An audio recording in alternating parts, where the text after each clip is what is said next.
नमस्कार मेरे प्यारे बच्चों। कल हमने सर्वनाम के 3 प्रकारों की बात की थी और उन सर्वनाम के 3 प्रकारों में हमने सबसे पहला प्रकार जो पढ़ा था वो पुरुषवाचक सर्वनाम था।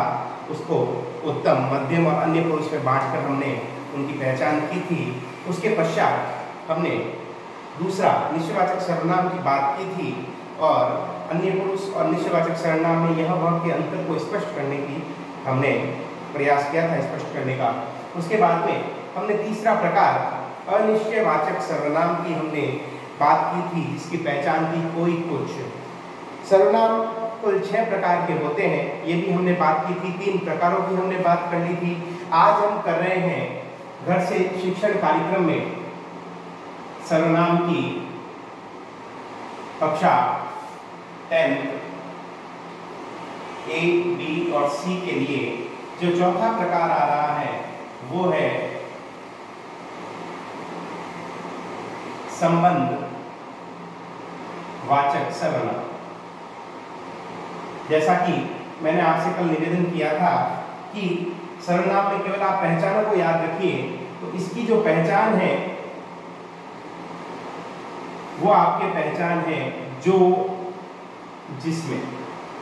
बिल्कुल सिंपल सी पहचान है सबकी, जो जिसमें। अगर वाक्य में कहीं जो या जिसमें दोनों में से कुछ एक भी आ जाए और आपको कहे कौन सा सर्वनाम है, तो आपको ये जवाब देना पड़ेगा कि यहाँ पर संबंधवाचक सर्वनाम है।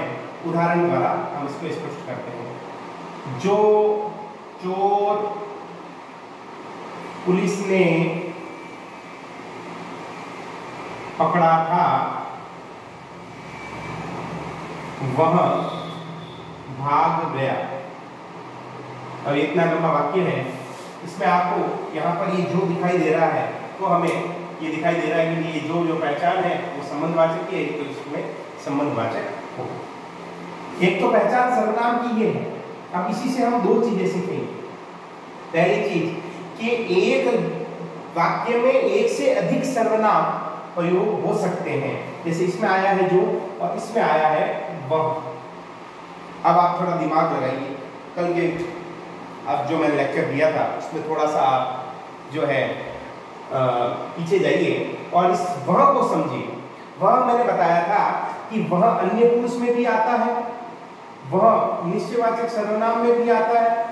तो आप मुझे बताना कि भाई ये वह जो है, कमेंट करके बताना मुझे आप, उसके बाद मैं उत्तर दे दूंगा आपको। कमेंट करके व्हाट्सएप में मुझे आप बताइएगा कि ये जो वह है ये अन्य पुरुष का है या निश्चयवाचक का है। ये आपको मैं दे रहा हूँ काम कि ये जो वह है ये अन्य पुरुष का है या ये निश्चयवाचक का है, आप मुझे बताना। ठीक है जी। उसके बाद में 5वां जो प्रकार है वो है आपके निज वाचक सर्वनाम। अब ये निजवाचक सर्वनाम क्या है?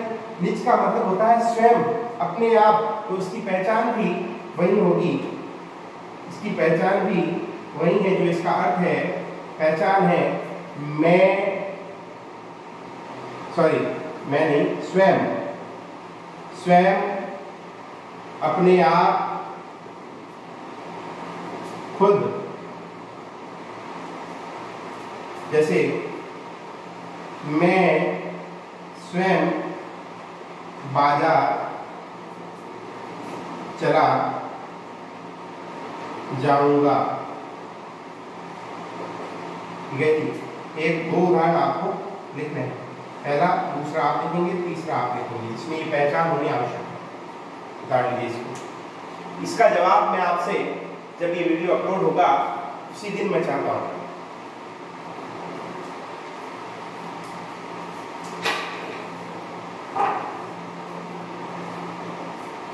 पाँच सेकंड का वक्त।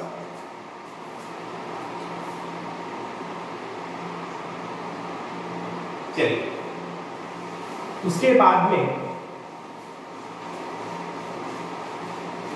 जो है इसका अंतिम प्रकार आ रहा है, तो अंतिम प्रकार है वो है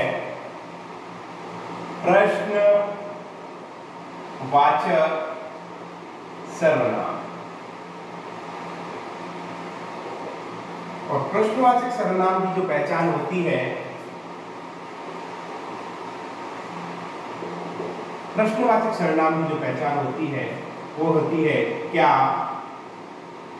कौन और प्रश्नवाचक चिन्ह।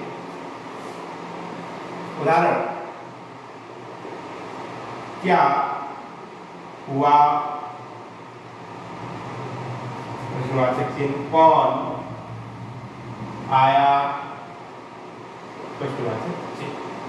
तो ये आपके सर्वनाम के 6 प्रकार आज पूरे होते हैं। कॉपी में रजिस्टर भी आप डालेंगे, हमने सबसे पहले वीडियो में बात कर ली थी। रजिस्टर में ही आप ये सारा काम करेंगे। व्याकरण का रजिस्टर अलग होगा, गद्य पद्य पुस्तक का रजिस्टर अलग होगा। व्यवस्थित रूप से काम कीजिएगा, जल्दबाजी बिल्कुल ही मत कीजिएगा। तो आराम से आप इसको जो है लिखिएगा, जल्दी से इसको आप नोट डाउन कर लीजिए।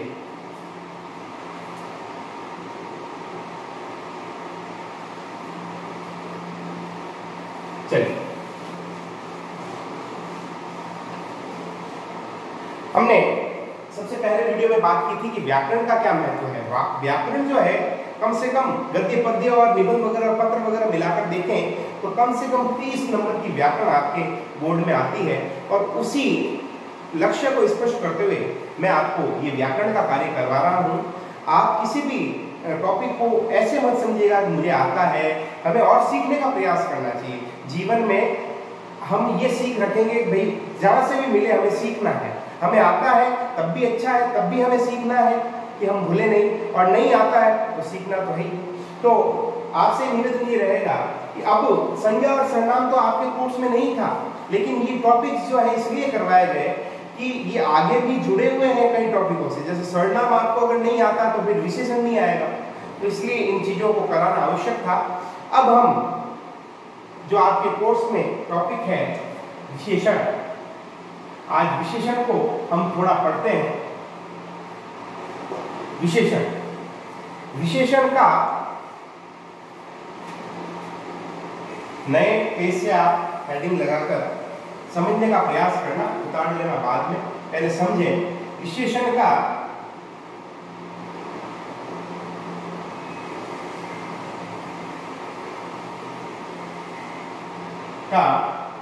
सामान्य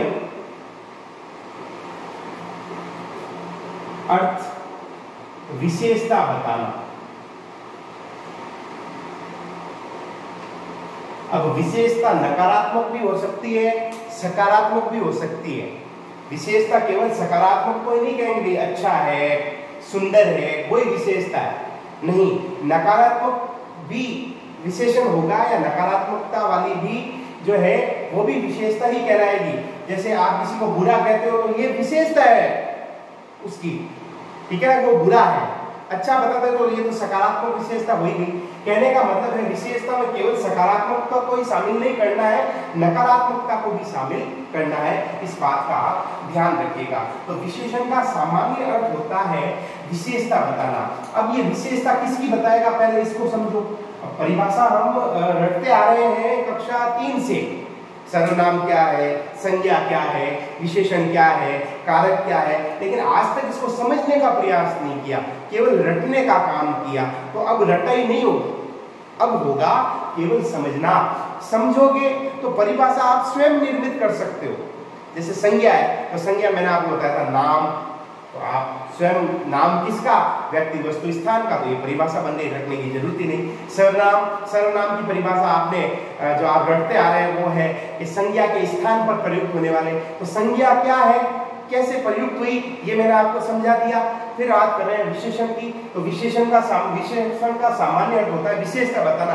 अब ये विशेषता बताएगा किसकी, ये विशेषता बताएगा संज्ञा और सर्वनाम की। ये विशेषता किसकी बताएगा, संज्ञा और सर्वनाम की। अगर मैं आपको संज्ञा और सर्वनाम नहीं करवाता तो आप मुझे बताओ विशेषण कहाँ तक आपको समझ में आता। तो इसलिए मैं कह रहा हूँ हर चीज एक दूसरे से जुड़ी हुई है, इसलिए मैंने शुरू से शुरू किया है। अब विशेषता बताएगा संज्ञा और सर्वनाम की, यानी किसी नाम की भी बता सकता है और किसी सर्वनाम की भी बता सकता है। आगे बात समझ में, तो अब इसको अपन ने समझ लिया है कि विशेषता किसकी बताएगा, या तो सर्वनाम संज्ञा की बताएगा या सर्वनाम की बताएगा। तो इस आधार पे परिभाषा क्या होगी, परिभाषा क्या होगी,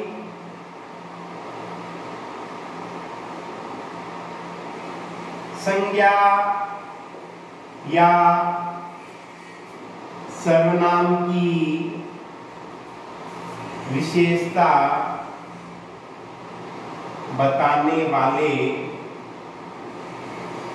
शब्दों को